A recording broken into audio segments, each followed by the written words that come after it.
Hi, and welcome to Palestinapodden. This episode is a live recording of an event in Oslo in November 2024 called Sexual Violence as a Weapon of Genocide, with two representatives from the Palestinian feminist organization MIFTAH. This event was not filmed for the safety of one of the speakers who have previously been held in Israeli captivity. The episode starts with an introduction, followed by a short film with the report and work that MIFTAH have done, and then there is a Q&A in the end with two of the representatives from MIFTAH and the leader of the Palestine Committee of Norway, Line Khatib. Beware that what you're going to hear is heavy and might be triggering, but we hope that you'll benefit from the knowledge of these stories that are told and become aware of the brutality that the Israeli government is forcing upon the Palestinians. Free Palestine, and thank you for listening.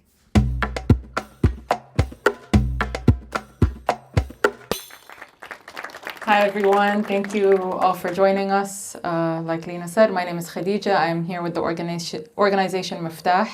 We're a Palestinian NGO that's been around for about 25 years now. We work domestically on improving good governance and democracy and making sure that women and youth are included in the decision-making processes. And internationally, we disseminate the Palestinian narrative through a gendered perspective. So we focus on how Israeli violations affect women and youth in gender-specific ways. Over the past year, since the genocide in Gaza has begun, our field workers in Gaza and the West Bank have been collecting testimonies from women who were released from Israeli prisons. We had an office in Gaza, but it was bombed, and our field workers have been displaced, but they are still doing a lot of important work in collecting these testimonies that we turn into reports and share in our international advocacy, and that's what I'm here to talk about today. Obviously, there are so many things to talk about when it comes to the genocide in Gaza and so many stories to share. But today I'm just going to focus on sexual violence because, it's a topic that isn't getting as much attention as it should. And what's important to know is sexual violence that's happening in Israeli prisons and in Palestinian homes and at checkpoints. It's not happening in isolated incidents or a few rotten apples within the Israeli army. It's happening as a matter of policy. And in our report, we see in testimonies, they're coming from various locations throughout the West Bank and in Gaza. And the testimonies, they're all the same in terms of the type of language that's being used towards Palestinian women, the tactics of sexual violence that's being used against them, they're all the same. So we're concluding, it's very clear that the Israeli army is being directed to do these things to Palestinian women. And while I talk about Palestinian women, we of course must not forget Palestinian men who are also being victims of sexual assault and all sorts of human rights abuses. But our mandate with MIFTAH is, documentation pertaining to women. But I would of course like to say we know that this is happening to men as well. And also just to note, these testimonies, when we receive them, they're shocking, but they shouldn't be surprising because we know during the ethnic cleansing of Palestine in 1948, the Zionist militia groups, the Haganah, they enacted in the rape of Palestinian women as a form of ethnic cleansing. And the Haganah that later turned into the present-day IOF, the Israeli Occupation Forces, so it's very much embedded in their history. And in who they are. So it's not a surprise, unfortunately. I'd like to play this video that we made based on the testimonies we collected. Here it is.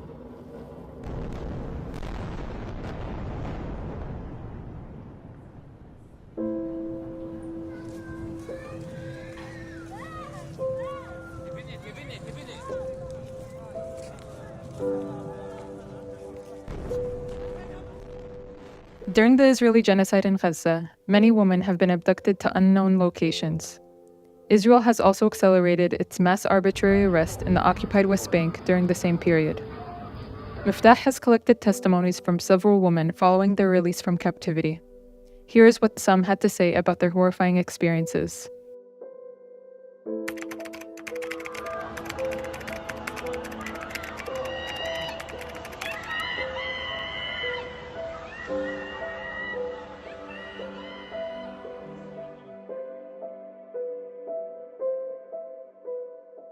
The soldiers approached and started punching me, pulling off my hijab and jacket. A few minutes later, an Israeli ambulance arrived and the soldiers forced me inside where there was a female Israeli soldier. She stripped me of all my clothes, handcuffed and blindfolded me, and before we arrived, the female soldier put on my pants without closing the buttons and without my underwear. The soldiers told us in Arabic, "We are going to bury you alive here." The soldiers lifted the blindfold and showed me pictures of me on a mobile phone while I was being beaten in front of naked men. He said, "I am going to post these on social media. You are a single woman taking pictures with naked men. What are you going to do about it?" A month before the war started, I had a C-section and my incision reopened from all the beatings on my stomach. They ordered my uncle to beat me, telling them if he didn't do it, they would. He refused, so the soldier beat me instead. He was dragging and shoving me until I was inside the jeep. There they beat me again before he closed the door while my brother, uncle, and his children remained outside. He put his hand on my shoulders and started to scream. Then the soldier and female soldier began to make strange, lewd sounds, so my family would think I was being raped. He then asked me, "Are you a virgin?" and started laughing. "The soldiers can always check," he taunted. They tried to touch me and put their hands on my private parts. When I asked them to give me back my hijab, at first they refused, and then one threw it at me saying, "Here, take it, you terrorist." I had 2 gold necklaces at the time, and a pair of earrings, and 150 shekel, which they all stole from me. There was a surveillance camera in the cell, so if any prisoner wanted to go to the bathroom or to shower, another prisoner would stand with a sheet in front of her so they would not be filmed. We were kept there for 1 week, and we had no contact with anyone, not even a soldier. Even the food was delivered through a small slot in the door of the cell.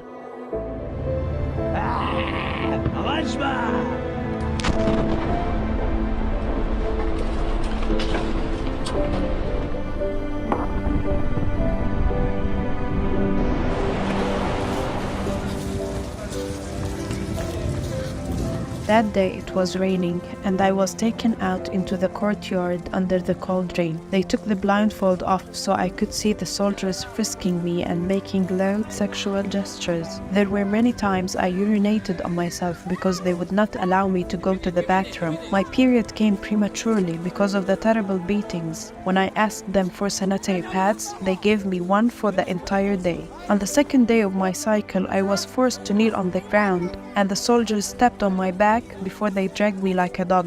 One of the soldiers took off his shoe and hit me in the face with it, and then started to touch my body harassingly.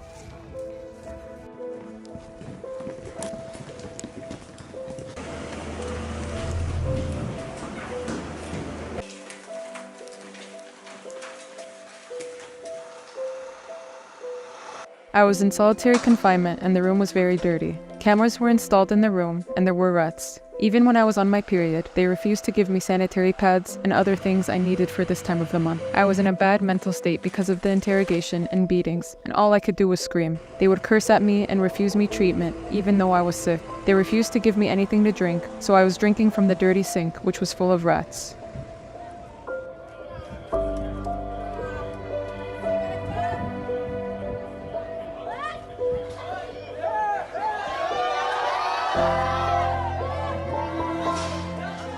After October 7th, new prisoners were brought in. They told us they were all strip searched, even if they were on their period. They would make us squat and cough, supposedly to make sure we didn't have anything hidden inside our bodies. Everyone was beaten, and our hijabs and clothes were confiscated.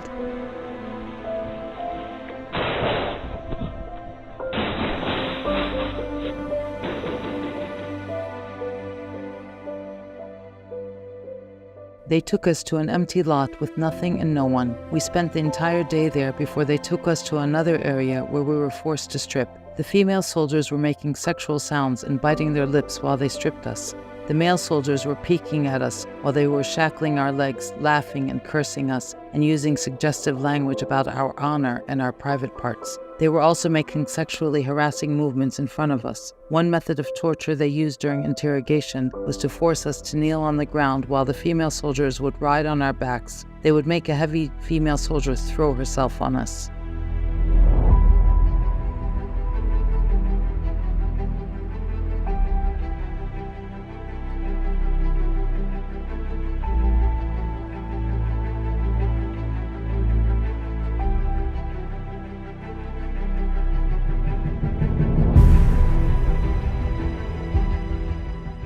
This is not a new trend. Sexual violence has long been an Israeli tool used against Palestinians, at military checkpoints, in prisons, and during home raids.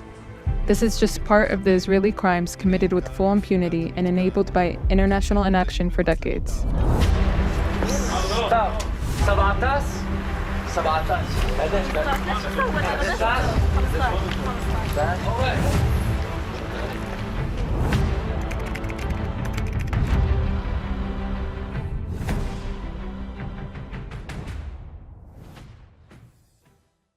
From the testimonies we collected, there are a couple of themes that are present in all of them across the board. The first one, during the arrest, when the female prisoner is being arrested from her home becomes a site of control in every sense of the word by the Israeli army. Meaning, an Israeli soldier doesn't just go and arrest the Palestinian female. In the middle of the night, dozens of army vehicles will surround her home. They'll storm her home, breaking down the door if it's not opened for them, and dozens of soldiers will completely raid the home, search every single inch of her home, destroy objects, and just flip everything upside down, arrest everyone that lives there, and they'll take all of the men of that home and put them together, and this happens in all the testimonies we collected, putting all the men together, in the corner of the house.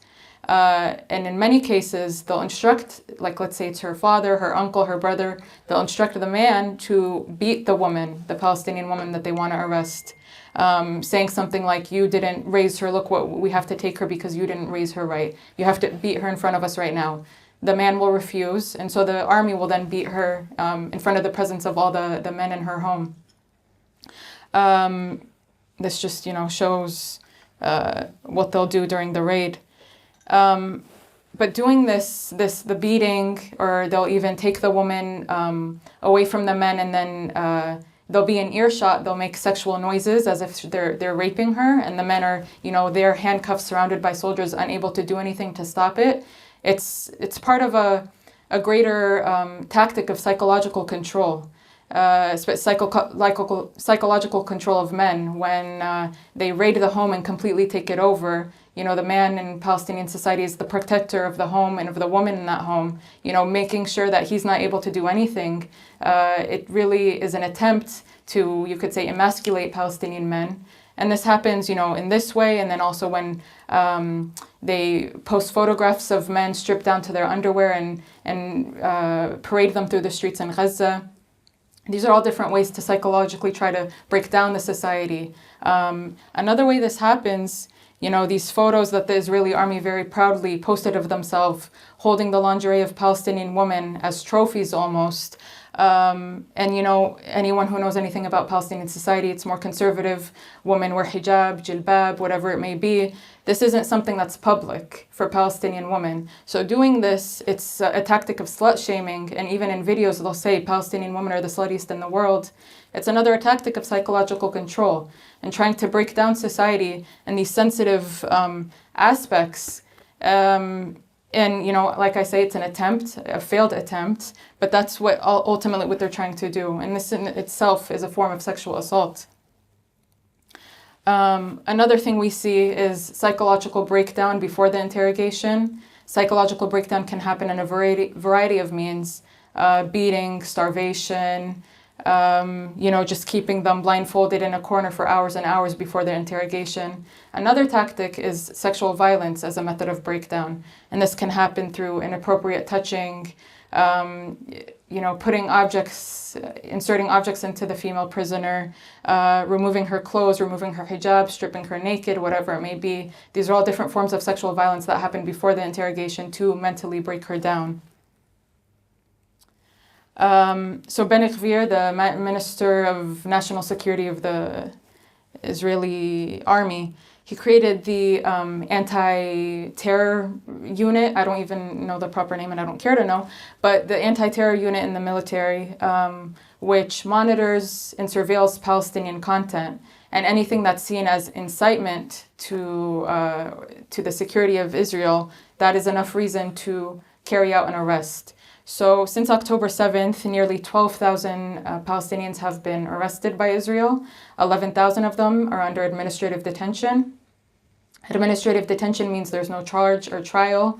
They don't know why they're being arrested by the Israeli army. They're not given a reason. They're not actually charged with anything. They're just taken hostage, essentially, kidnapped and placed in prison. And to show you how ridiculous these charges can be, in one testimony we collected, it was from a young woman. She plays a video game online called PUBG, when you play with players from anywhere in the world. And she was playing with a player from Algeria. This woman is in Palestine. She's playing with someone from Algeria who had nicknamed themselves Abu Ubaida. That was the only reason she was given for her arrest and her administrative detention. And she was placed in prison for months because of this, for playing with someone in Algeria. And she was never given any other reason. She was just asked repeatedly, who is this person? Why did they call themselves this? And this just shows you, how they surveil Palestinian, not only social media, but everything Palestinians do online. And they can use any reason to arrest a Palestinian based on that. I don't want to take too much time because we're really honored to have with us today, who herself is a released female prisoner that spent 3 months in Israeli occupation prisons. And her story is a testament to the thousands of stories of women who are currently hostage in Israeli jails. And I'd like to give the floor and space for her to speak about her experience. Thank you.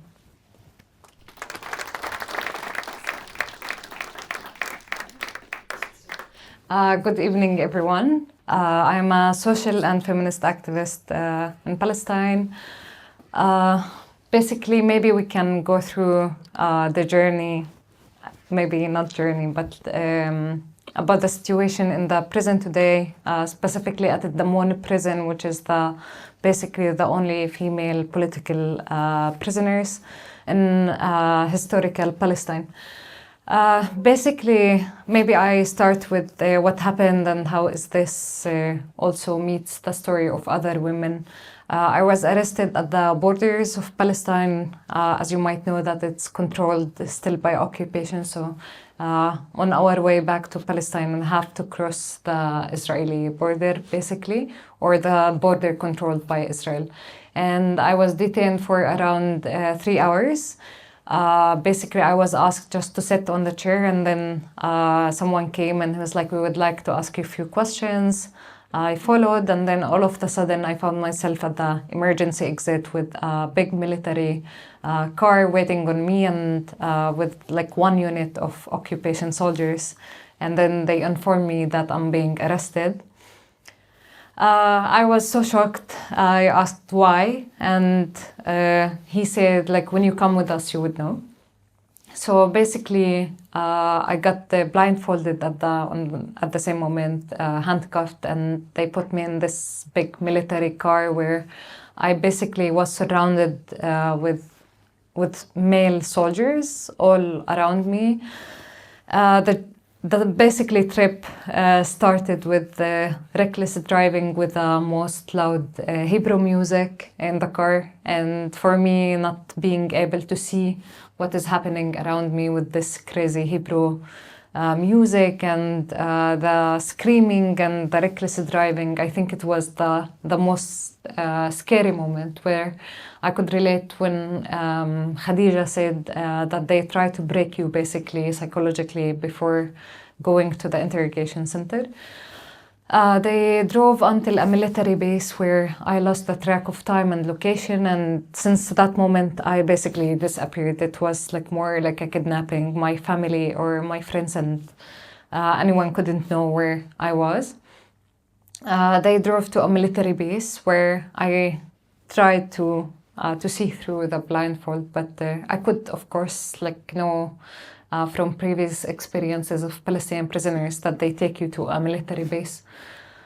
But where I left on the corner and where the soldiers were playing and ordering food and eating, I really could relate to one of the pictures where the woman was in one of the corner and that soldier is like doing selfie or whatsoever.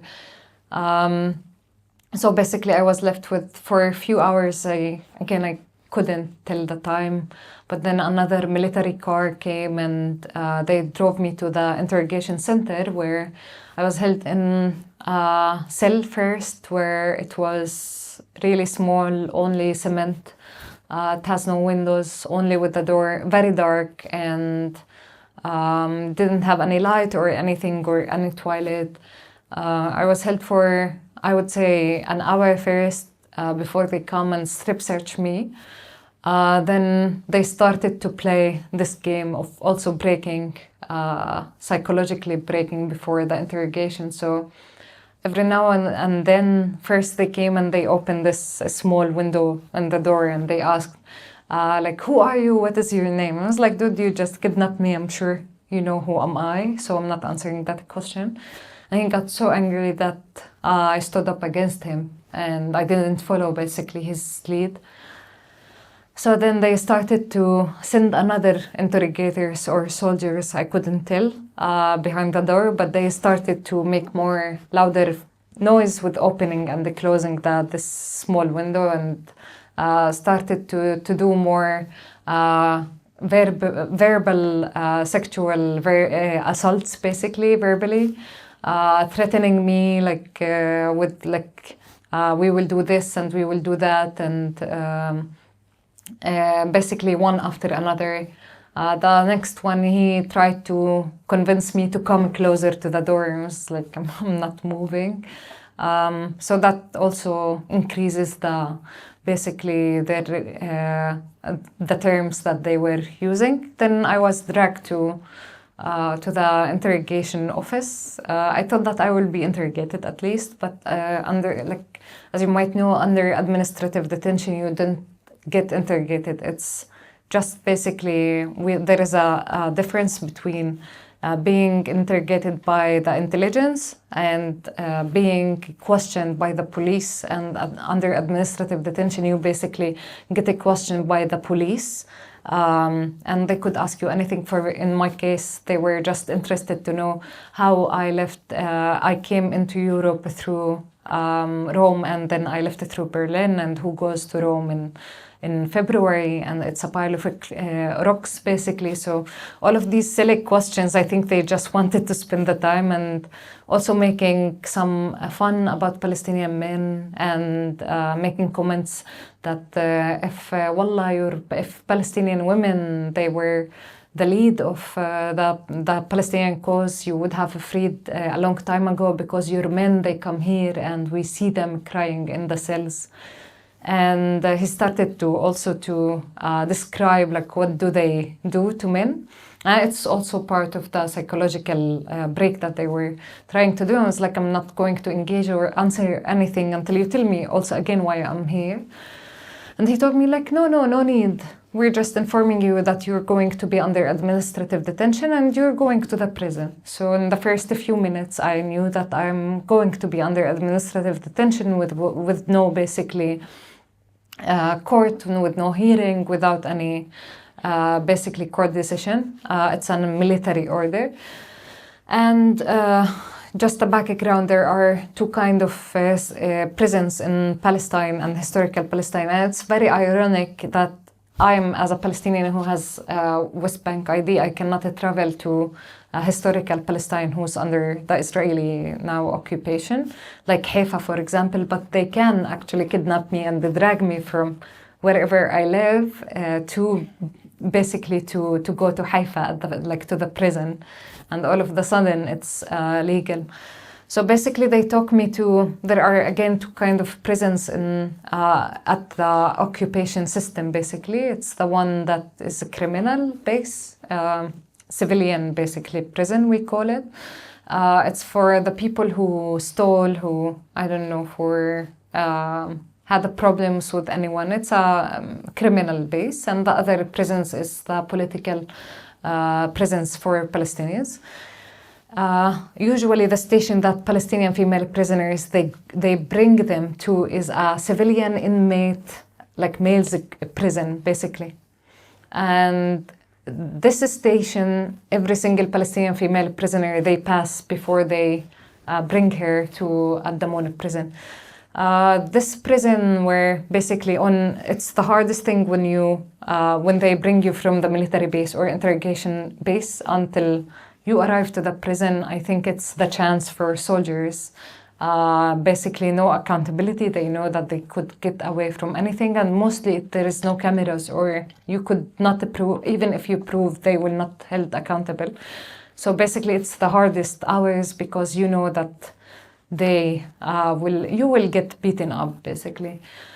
In that station before arriving to Damon, I was verbally and like physically abused by the male guard. I was strip searched in front of a male civilian inmate who was watching me because they strip searched me in a cell basically at the entrance of the prison where you could see through it.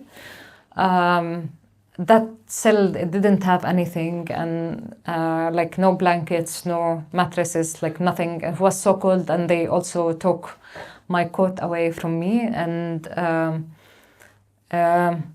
because like the reason for them that they needed to beat me up because I wasn't really learning a lesson and I wasn't polite enough, so they make me, like this is, I'm just quoting from their word, they want to make me more basically more polite, and that's when I basically stood up against the female soldier who was strip searching me, and I complained that there was a man watching me.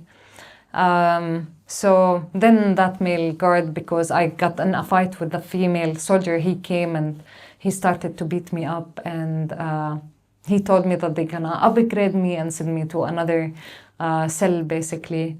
And then I discovered in our way, like underground, they took me to a section of male inmates, basically. I was surrounded around maybe, I would say 50 inmates with orange overalls, basically, and security guards, not security, it's the occupation, basically prison guards. And I think that was the second moment where I was like if something happened, I don't know what I should do or like what's gonna be happening, because the moment that they opened the section that belongs to the inmates and I was the only female in there, I didn't know what to do. But then they put me in a cell that is part of these male section. I would like to describe the cell. It's like I'm not sure about the measurement, but it's around 2 meters by 1.5 meters or 1 meter, and it contains one Arabic toilet, and basically it's full of pile of food. It has the worst smell I have ever smelled in my whole life, and believe me when I say it's the worst smell. I was born and raised in a refugee camp in Bethlehem, so it's really the worst smell ever. The walls, it has poops all over, 3 mattresses, 1 blanket, all of it was peed on, and 2 surveillance cameras in 2 corners. So even if I want to go to the toilet with the 2 cameras, let's assume that there is no way I could see the toilet. I complained, they told me, knock on the door, we will come and take you. Of course, it didn't happen. 9 hours later, they showed up to take me to the toilet, which caused also another medical problems in the kidneys after. But also another way of, because we're talking about sexual assaultation, I had in the cell next to me, because the cells, it belongs to the male section, I had someone who's kept basically screaming the whole night, non-stop. And this is the other female prisoners also, they told me the same story happened with them. Next to me, someone who kept screaming with the most basically slut-shaming terminologies, like the whole night. Like the whole night he kept going and he did not even stop. So this has prevented me from my sleep, and this is part of basically from them as a policy to break you completely before arriving to the prison. Arriving at the Damon prison, basically we have to talk about not only about what happened with sexual assaultation. I have several testimony from the cellmates that I was with, the other Palestinian female prisoners who's still in the prison. One of them, she's a mother of 6 children, where at the interrogation they were basically telling her that they're gonna kill the 6 of children if she does not confess.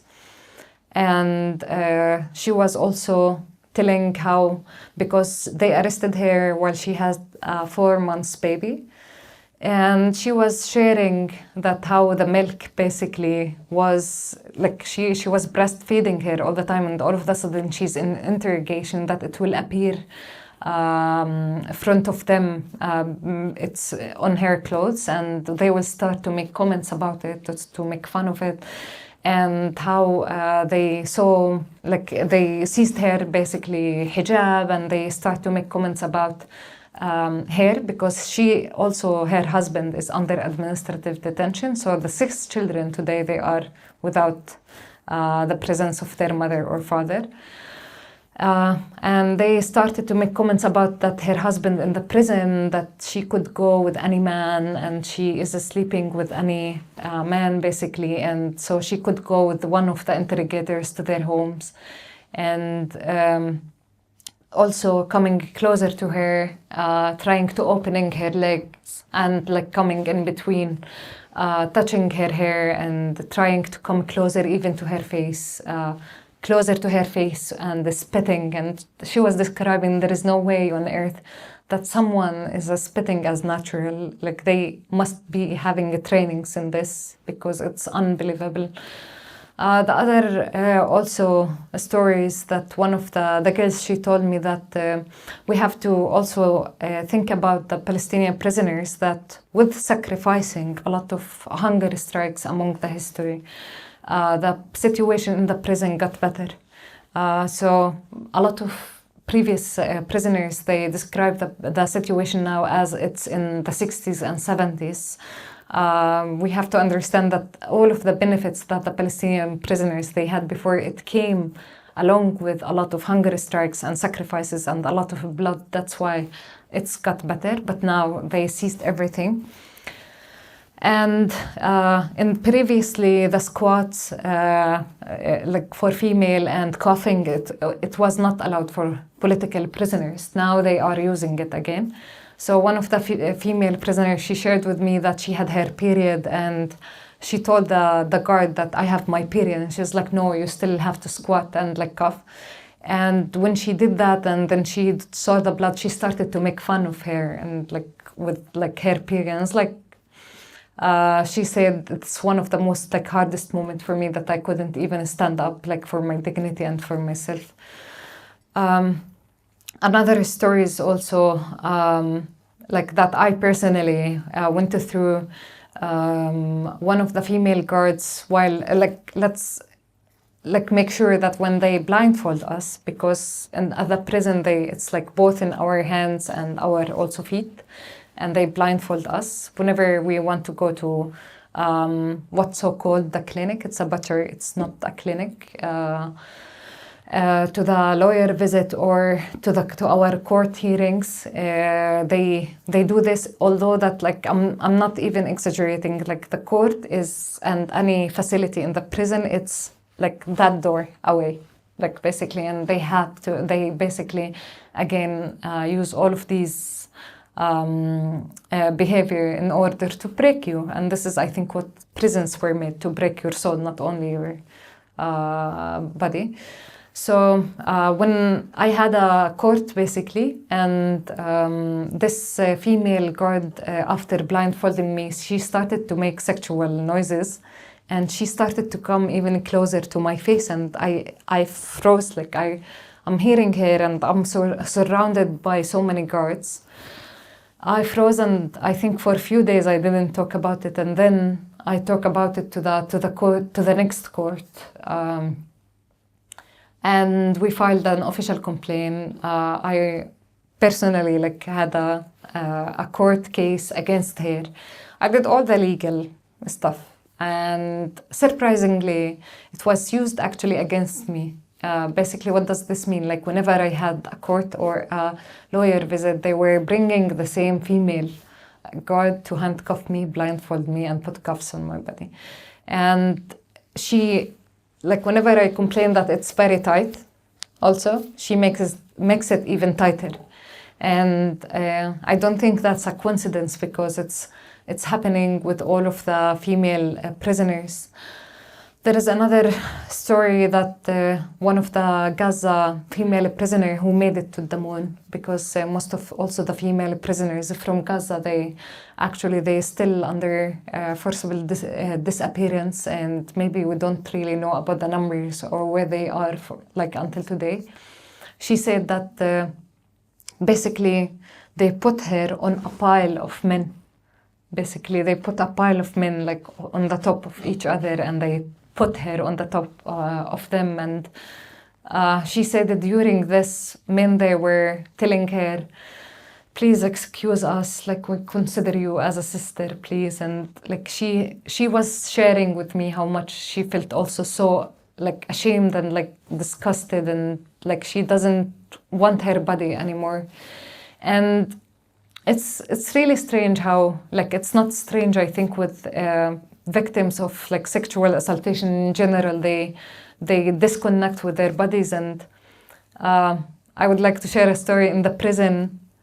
Like basically even the smells that were coming out of our bodies, like really we were discussing that it doesn't seem that the smell that is coming out, it's the same smell that we know of ourselves. So it was a completely different smell.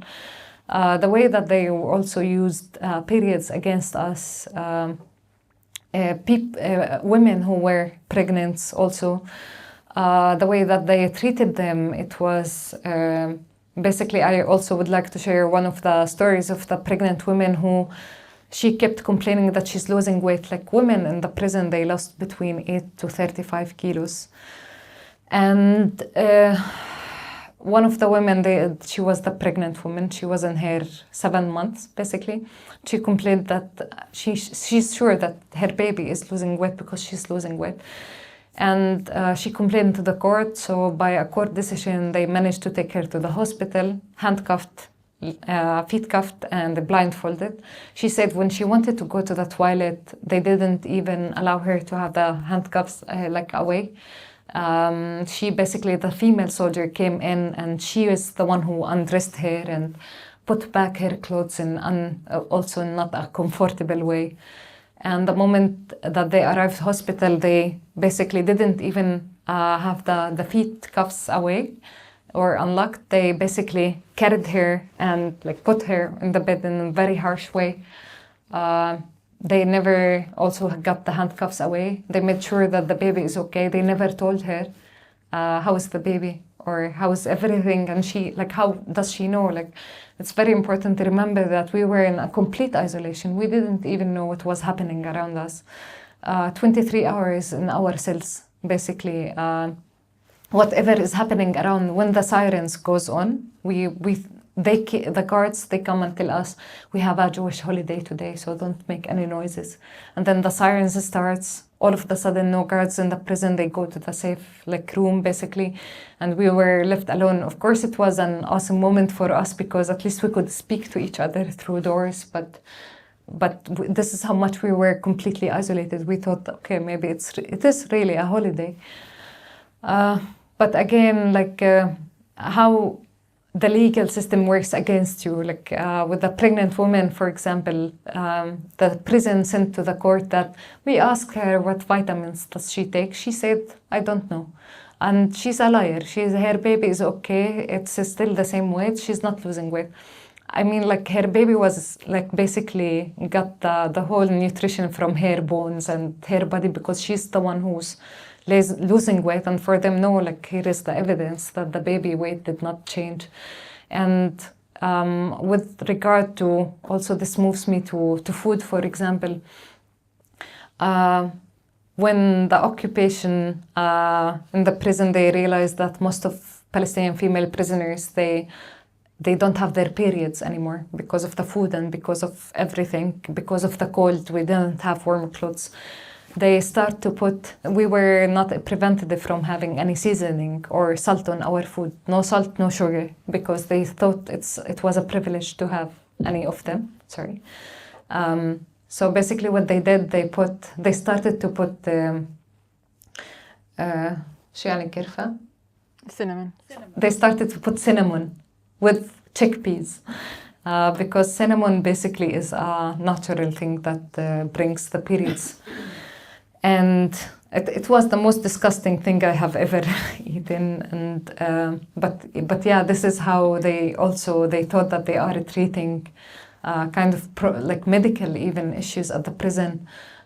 For the other medical issues, whatever you have, like we had one of the female prisoner that she twisted her ankle.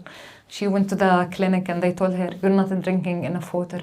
But usually this is the answer that you get, whatever you have. Like after the prison, I started to have migraines and I had like severe pain. And when they took me to the clinic, because they didn't want to take me because I'm under administrative detention and I'm being considered as not sentenced yet. So I'm not allowed to be treated. So the girls somehow went to a like really strong strike, so they could actually take me to the clinic, and we managed to arrive to the clinic. And then he told me, "You're not drinking enough water." I was like, "No, I actually the only thing is drinking, although it's disgusting water and the color is completely white. I'm not even kidding. It looks like ouzo arak if you wanna just to be close like to how it looks like, but." It's full of, I don't know what, but it's not drinkable. But we were drinking a lot of water because we were hungry. So I was like, no, I'm drinking enough water. And I was like, you're not sleeping enough. It's like, no, I'm sleeping enough. Because I want to go like further with like excuses that he will give me. And he's like, oh, I know what is happening. You're thinking a lot. You need to stop thinking a lot. So basically that was the treatments that they were offering. And it's all the time. They lie also to the court, like with my case, they told the court that we offered her medical treatment and she refused. And this also really implemented on other also sexual acts by the management of the prison itself. I remember like so the 3 months, I spent the whole 3 months with the same underclothes. Because there was no underclothes, there was no socks, there was no clothes at all. I remember one of the time because we kept asking for underclothes, the management of the prison, he came literally with a basket of bras and underclothes basically. And he started to pick and choose colors and the sizes for each of the cells basically for the prisoners.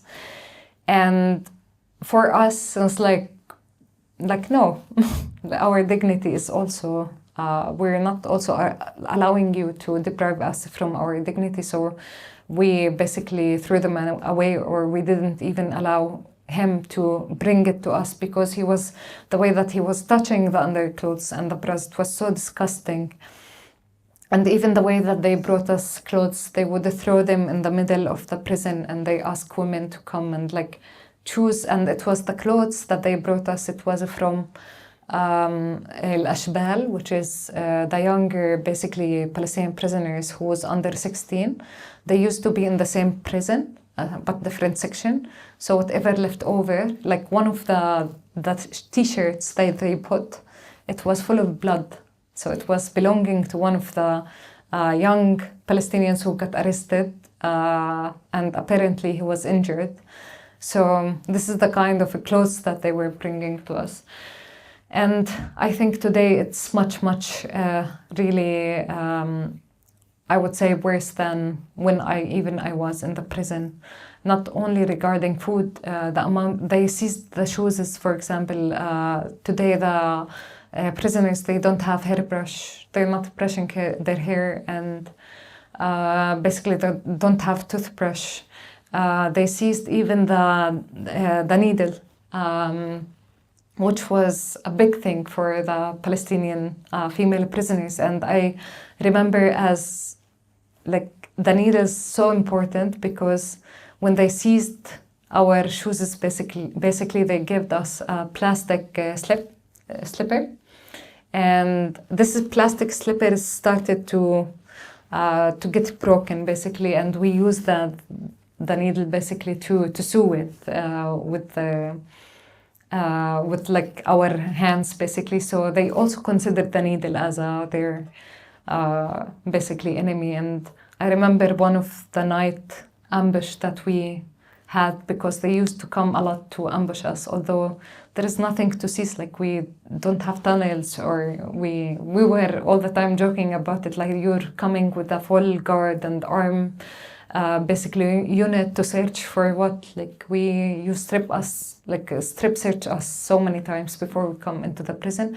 Anything that exists in the prison, it's basically under your eye, and all of a sudden you do night raids on our rooms, and like sometimes they would spray pepper basically in the faces of the Palestinian female prisoners. We had so many old women.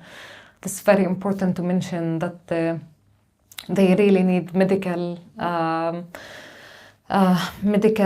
basically help. They have heart problems, they have blood pressure, they have also diabetes, and none of like the medical check or the food or anything is met.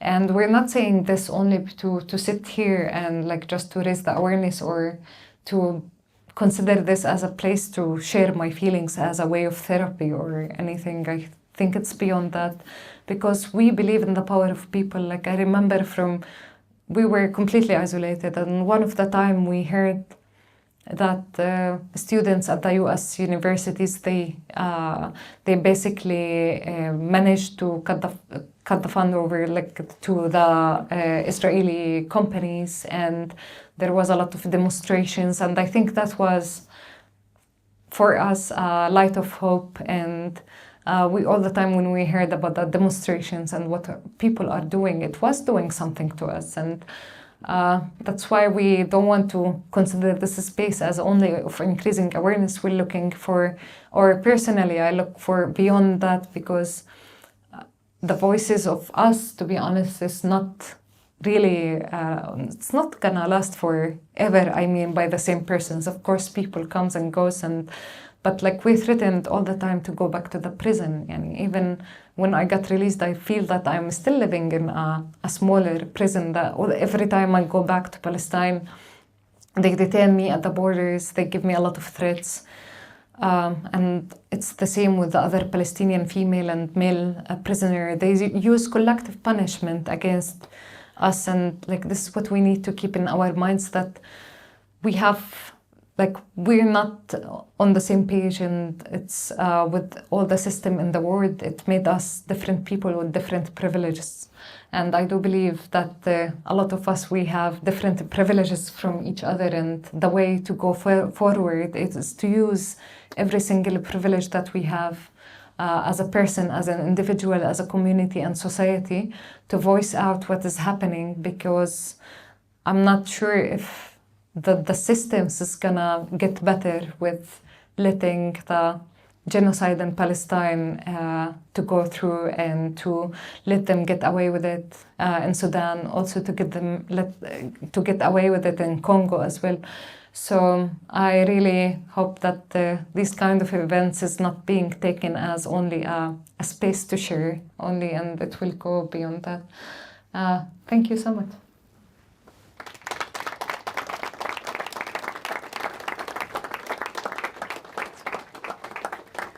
And with that, we'll open up for a Q&A. And I don't know if you have seen demonstrations in Norway and arranged. It's a very active crowd here, but we also need people to know more and understand more. And I think the level of, you've been speaking about different methods of breaking people mentally and psychologically, and I think also the massive destruction and the mass killings is a way of breaking down our mental capacity living abroad. So to meet you, have you here, listen to you, it's really important for us as well.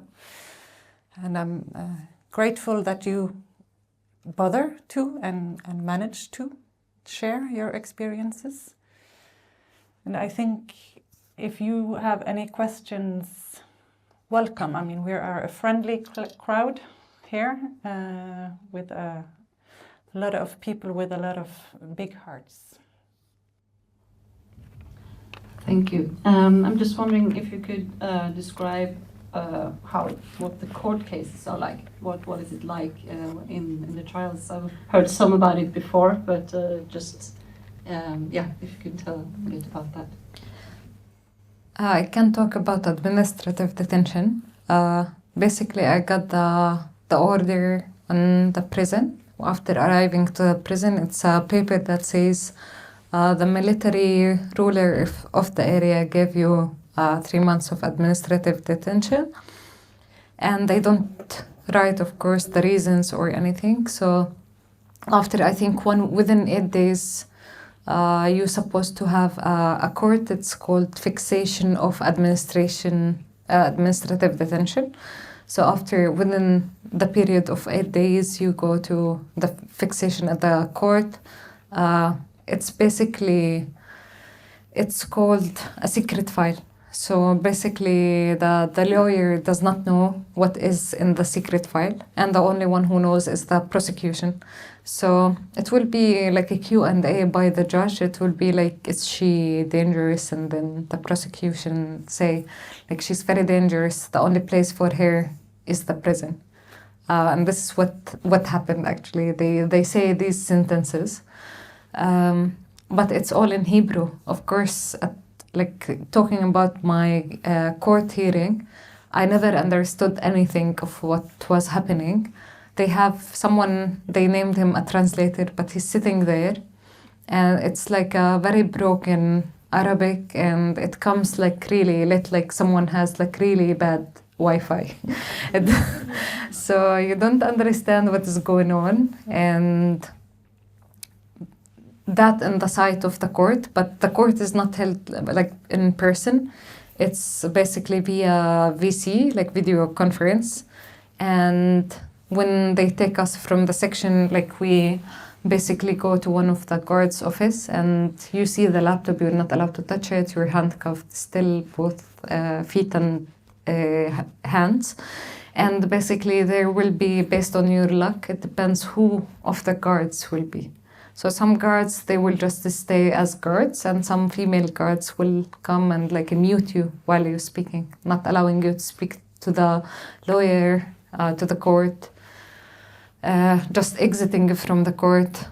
Sometimes, like on my, so this is happened in the fixation of the administrative detention. This is the process. So after I spend, like, or anyone would spend 2/3 of their basically administrative detention, they have the right to have something called a hearing court. But it's very funny also as a meaning, because the hearing court is something to object on the decision of the previous 3 months, so that you already spent. So for example, I had my hearing 1 day before I got released on the period that I already spent. So what if the judge said like, okay, it was wrong, but I already spent the 3 months in the prison. So in that court, for example, the guards forget to take me to the court, and I think they had lunch break, so they came and they took me to the court. I arrived just before 3 minutes of the ending of the court. And like I didn't even know, like I was like literally I sat, and then I heard one sentence: she's very dangerous, she needs to stay in the prison. The only place that she should be is in the prison. And then I left basically. They brought me back to the prison, and usually what we do, we ask for the protocol of the court, and they print them out and they give them to us. So the protocols basically is in Hebrew. We ask for someone who speaks Hebrew in the prison. In that case, there was one of the female prisoners. She's from Palestine 48, so she knows Hebrew very well. She was helping us in reading what happened in the court and what they were talking about. But in the moment, we had no clue what was happening. And also the only useful thing that they would bring us the protocol printed out, so we would use these papers to write on them. In my case, it's just benefited me in writing my workouts on them basically. Other than this, I don't speak Hebrew. I cannot even come back to the papers and read them to know what they were talking about. Can I add to that question? Thank you for asking that. I mean, could you say, is there a difference now compared to previous of October last year? Khadija said that more Palestinians are being imprisoned. We know that the treatment is much, much worse. But is there then any differences in the processes? They have to use a lot of resources to run this system of incarceration. Yeah, to be honest, I would use the testimony from the girls who we found them in the prison before 7th of October. Again, there is something really important. The prison before compared to what the prison now, it was like a picnic, I would say, compared to today. But anything, privileges that they had in the prison, again, it didn't come on a golden plate. It was basically the Palestinian prisoners, they took it out from their mouths through hunger strikes, through a lot of sacrifices. So the Palestinian prisoner movement inside the prison, they did a lot of movements in order to have like these rights from them, as for example having the oven, the plate oven that you could cook, and they did have this. They did have radio, TV, and they had family visits. They could actually, their families could enter, bring them books, bring them clothes. And again, this all, it wasn't because the occupation was nice. It was taken forcibly by the Palestinian prisoners because of what the sacrifices of the Palestinian prisoners. But today they sophisticated any electric things, so they don't have the thing that boil water, for example, the plate, anything. There is no electricity in the prisons. Today at the prison, Palestinian female prisoners, they don't even have the control over turning on the light on and off. So they're not allowed the light, it's from outside, and the one who's controlling this is the guards. There is a lot of differences regarding food because they used to cook, and now of course they don't have the mean. We didn't even have plates to eat, and today basically they are sharing the plastic spoons. For example, recently one of the female prisoners got released, and she told me we were 10 in the room, and they seized, basically they took everything, and they left us with 5 plastic spoons, and we're 10, so 5 of us eat, and the next 5 they wait until they finish. So it's like completely different, with also blankets. And I just because I witnessed, it was also a hard time where the number of Palestinian female prisoners got increased from 62 to I think when I left it was 78, and now it's 93, and they are in the same space. But the amount of people or of prisoners, when it get increased, the amount of food, it does not get increased, and the amount of mattresses and blankets and everything stay the same. And that's how also Palestinian female prisoners, they ended up having one underclothes for each one, because before they have many, but then they stopped distributing underclothes and clothes for people, and they had to share with each other. So it's really, really different. And regarding the resources, I think, yes, maybe they needed, in theory, you would think that they needed a lot of resources, but actually they needed less resource because they don't care. If someone had a medical, I was giving an example also earlier today. One of the girls, she had seizure, and she was on the bunk bed, so she felt on her head. She was unconscious for 20 minutes, and they still didn't come to open the door with medical staff to check on her. So they still need a lot of time to still wear their clothes and laugh with each other, and still have this shell that they put on the door because they are afraid, we have a lot of things to throw at them, which is not actually, until they make sure of all the security, and then they open the door. So I don't feel they spending more resources, but I have to recall a time where sometimes they exaggerate things in a very dramatic way. once we had a case where one of the girls, she didn't go back to her cell after a lawyer visit, and she wanted to take a shower because she lost her recess because she was at the lawyer visit. And what they did, the female guards, basically they accused her that she was planning to run away from the prison, which is an insane concept. Like not even a mouse could enter or like leave the prison. So they started to have different measures. This is, for example, exhausted them, and they had to go back to the normal measures, because what they started to do, if they wanna, like the guards, they come in the morning and they open the doors for the two of the cells that they have recess, because we're not allowed to no more than 15 Palestinian female prisoners inside the recess space. It was not allowed, so only 2 cells by a time.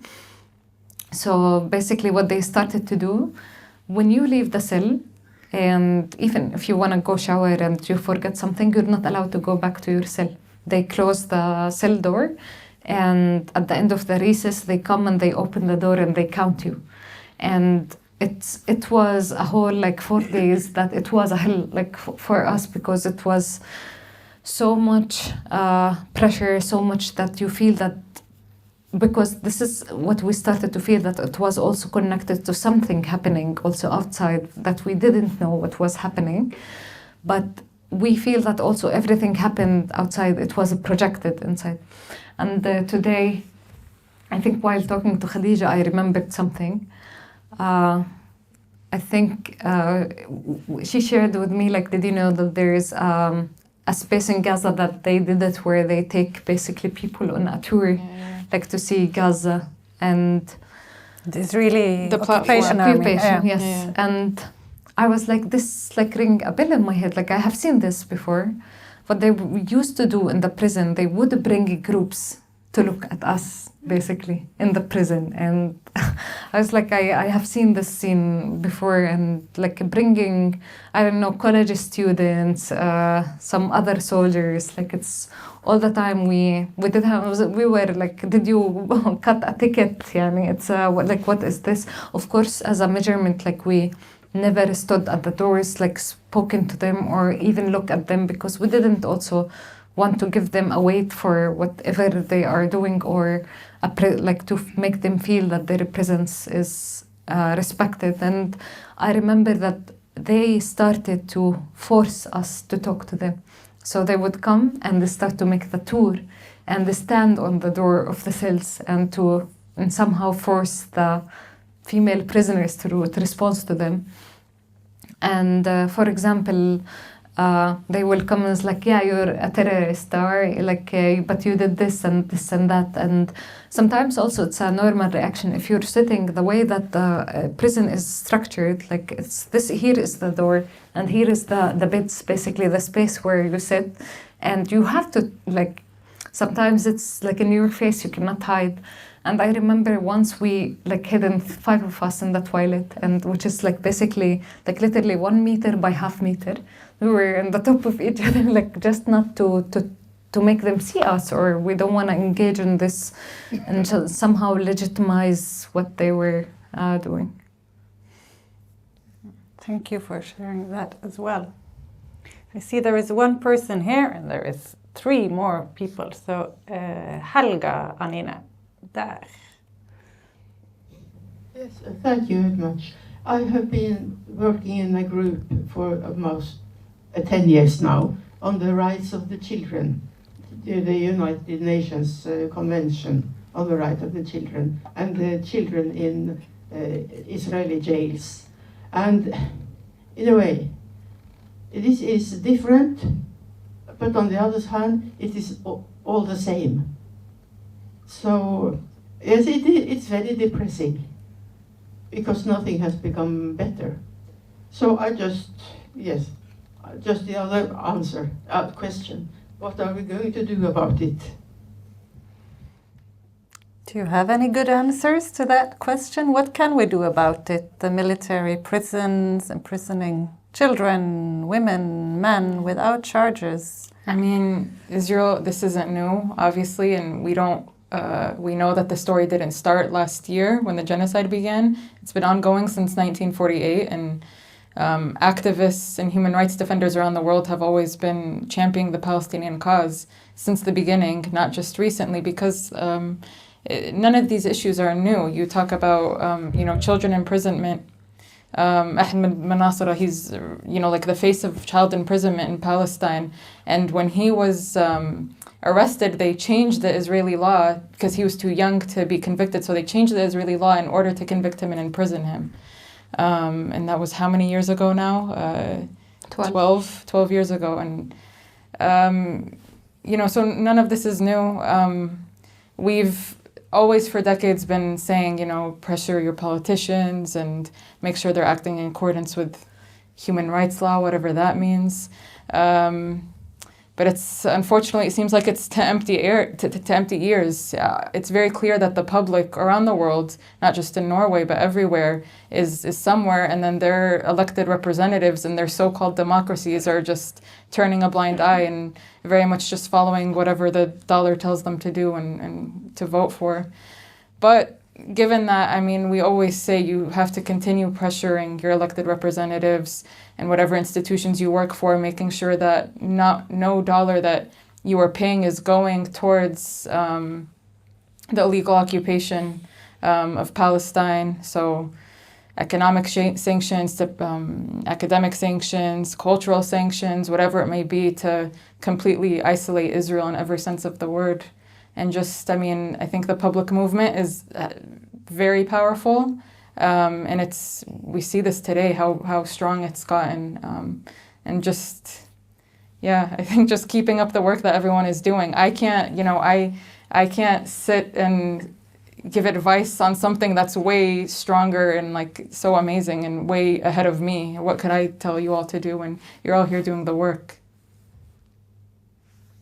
I think we'll go to the next person. Thank you. Thank you so much for sharing and the really important research that you're doing as well. I was wondering, what sort of challenges do you face when you're doing the research? Because obviously it's exposing the occupation forces quite a bit, so yeah. That's a good question. It's hard to do documentation, especially documentation of this nature, because for a variety of reasons. Number one, women, it's really difficult for them, any survivor of sexual assault, to relive that trauma and tell what happened to them to our field workers. So it's hard from that aspect. And also they don't want to do all this and know that it's for nothing. Nothing's going to happen. No one's going to be held accountable. The soldier who did this to her is not going to be tried and held accountable. So it's, often women, they'd be like, why even bother? For what? And they also unfortunately see that even on an international sphere, elected representatives aren't holding Israel accountable for human rights abuses. So they just find it, why share this story? Nothing's going to happen. And also it's difficult because there is a social stigma associated with sexual violence in Palestine, as many other societies around the world. And so women do fear that if people find out that this happened to them, they could be ostracized from society. They don't even want, their families to know that they were sexually assaulted, because I don't like to use this word, it could bring shame on her. But I will say that, this thinking, it is changing in Palestine, if not has changed. Palestinian female prisoners, like all prisoners, are heroes no matter what was done to them. And Bara'a, you always say something, if you can, about the shame aspect of it. For me, I'm here in Norway sharing the stories about my prison, but I never actually told my parents about it or my family. And I never shared the stories about the prison because I could share it with basically other people, but I know that my family, they will have their heart broken and they will never forget, and I don't want them to look at me as the child that they want to protect because something is broken. They will be afraid that I am going to be traumatized all the time. But at the same time, I do feel it's one of the challenges also. It's it is which happened in my case. I complained, I went to legal process and everything, and like they got away. No, but you say something about shame in particular, how we need to reframe how we think. Basically, there is an Arabic quote. It's called العيب على اللي بيعمل العيب, which is shame is related to the one who's doing the shame, like the act of shame, basically, and basically the one who's. I feel that it's different perspective now, because the group of the families of the female prisoners, of course, they freak out about the strip search and everything, and I think it was our role as released female prisoners to tell them, like, look, it's not something that is related to the female prisoner itself. It's not about her. It's about them trying to break her, like, through basically using a strip search or sexual assaults. I do feel that it's changing, to be honest, and my story got released from when I was in the prison by one of the lawyers, for example, and when I got out, actually, my family, who's surrounded by like my family's traditional family, they are very supportive, yes, but at the end of the day, they live among people also. They were so proud of me that I spoke out, and I do feel, but like that challenge is also with this. It's not only for women, but also for men, basically, because when you talk about also men, also they are getting raped.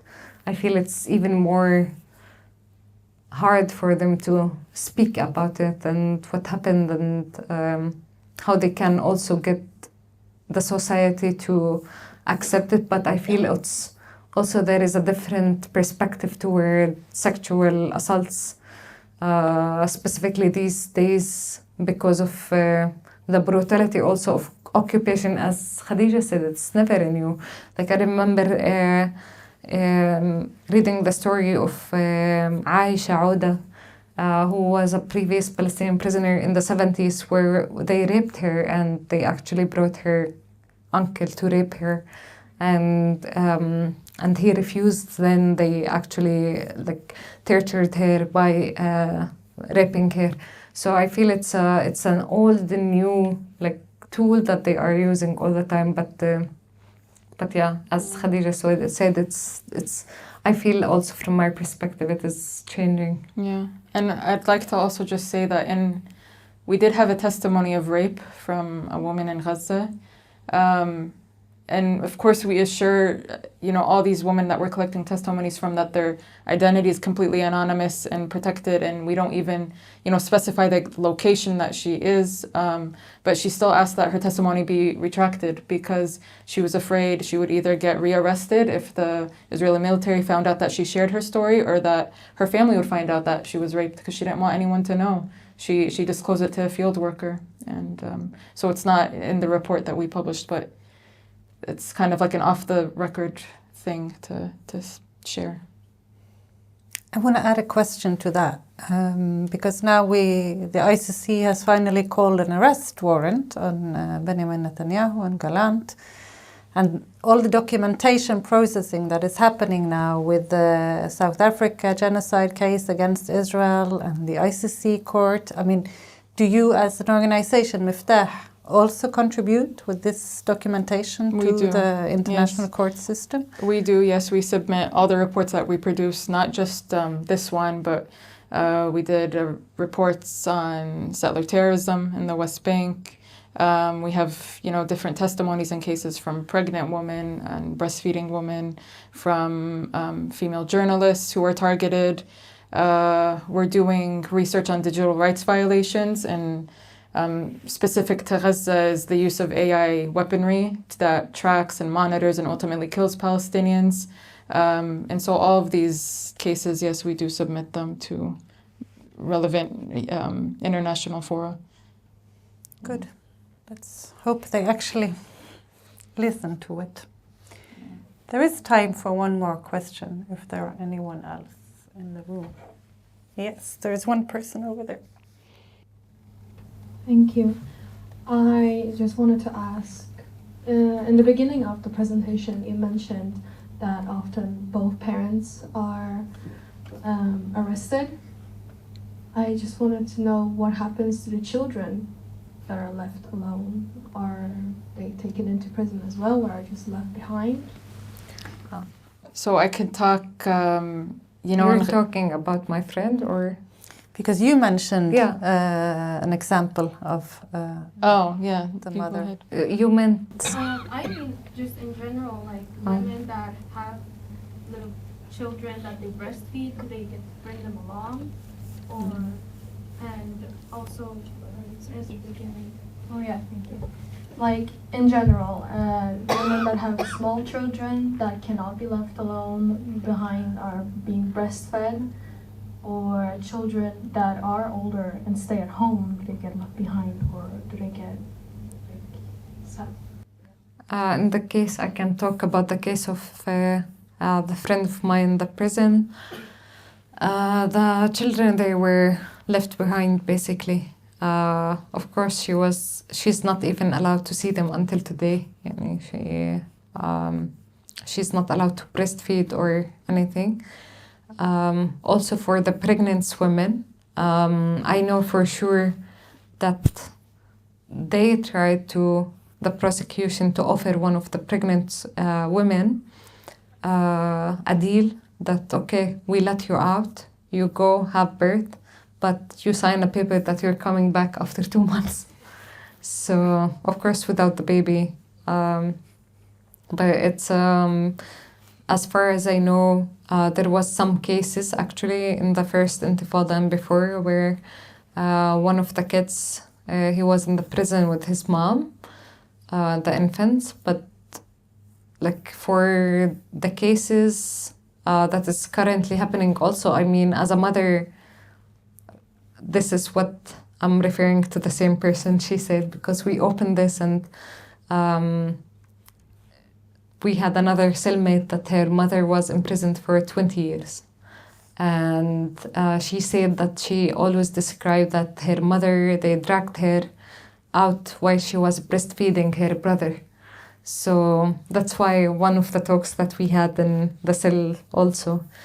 So she was sharing that this, like the story of the girl, like the woman, it reminds her of her mother, basically when they dragged her out of the house while her brother was being breastfed. And then she shared, she was like, I wouldn't like her mother said, I wouldn't like my brother actually to come and my son to come and to live in the cell, because it was not a human place to be lived in. It's not a place that, it doesn't matter if like your mother is there, but your mother should be freed. It's not the opposite, that he comes to the prison and only to be breastfed or to live in this circumstances. And just to speak briefly on the forcible disappearances that happen in Gaza, we have many cases where women are abducted in broad daylight and they have no choice. Their kids are just left alone, and they could be very, very young. And maybe luckily there can be another Palestinian who's a stranger to her who takes them. But there's many cases of families, like family separation, where the mother might be released and she doesn't know where her kids went. She didn't even know the person who was there that took them, to take care of them as she was being abducted. So many cases of kids just being left. Yeah, and this reminds me of, it's very weird, I think with the prison also, I have cut off my memory, and like now Khadija brought it up. My cellmate actually, she was a 72 years old woman from Gaza. She's a grandmother, and when they arrested her from one of the hospitals in Khan Yunis. So basically she was with her two daughters and the grandchildren. So in total, there were 6 grandchildren. They arrested her and her 2 daughters. And she said that they were the last people in the school, basically. And when they arrested 3 of them, the 6 children, they were left alone. So the first 2 months, this woman, she couldn't even sleep a bit at night. Really, like, she was crying the whole time because she didn't know what happened to her, like, basically daughters, because they were not with her in the prison. she didn't know what happened to the grandkids, basically. And she doesn't know if someone took them.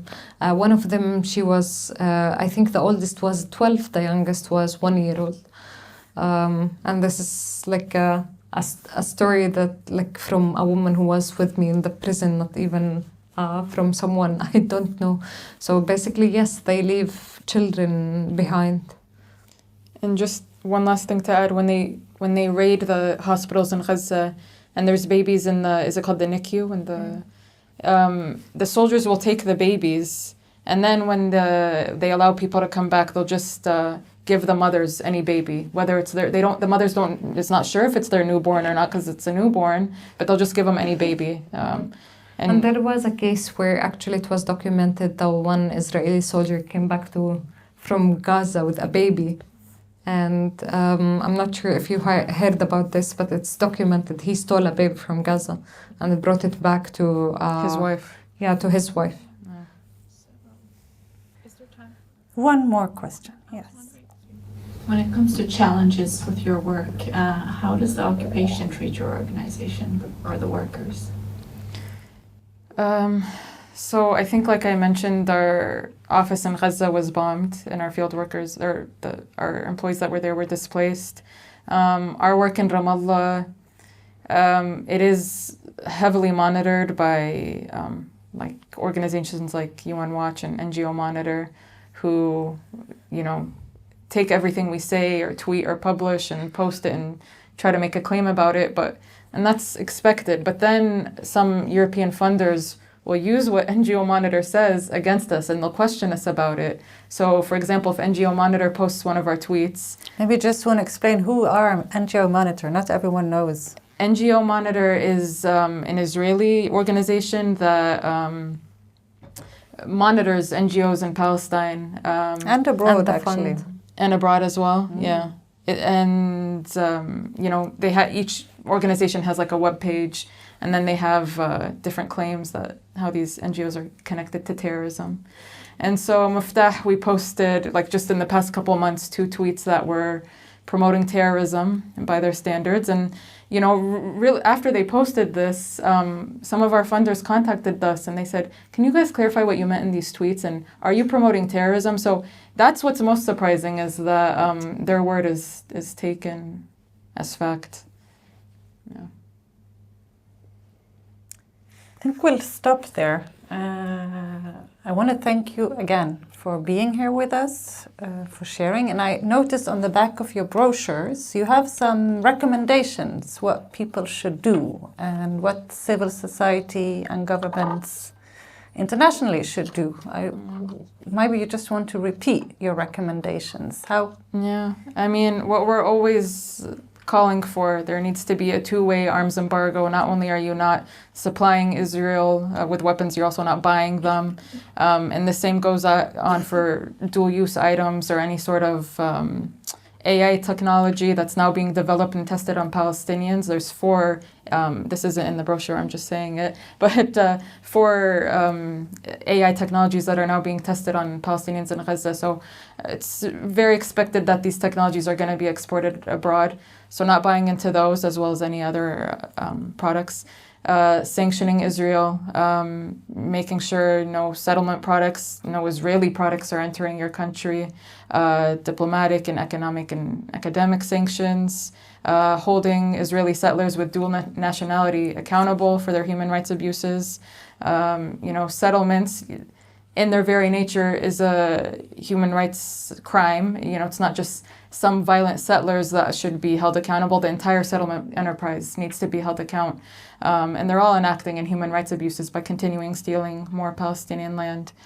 I forgot what else we wrote on there, but I think those are the main ones, yeah. Yeah, and then people can look into the brochure. And also, like, regarding what we could do, I don't want to sound like an incitement or anything, but I feel there are a lot of efforts that we could do. Specifically, Khadija just said it about the dual citizenship. I think there are like many also Israeli soldiers with Norwegian. There actually are. And I think this is something that I think there should be something to do about it, like regarding someone who's a citizen that also play the card whenever they want. They are an Israeli whenever they want. They are from Europe basically, and I feel it's important to mention that in Palestine, the judge is the enemy, basically, so we have no faith in any legal system. But I think outside Palestine, they're the soldiers that harass us at the checkpoints, the soldiers that raid our houses, that is arresting our brothers and our sisters and our families. I feel there should be held accountable somewhere. This is how we walk a step toward social justice, and not only to share with each other and like boycott is great and divest and everything, but I think we need also more bold actions that to be taken against individuals. And as Khadija said, it's not individuals, not an individual behavior. It's a complete policies. Whole enterprise. Exactly. That's a very good note to end on. Thank you very much again for being here with us. Thank you for coming. Shukran. Thank you.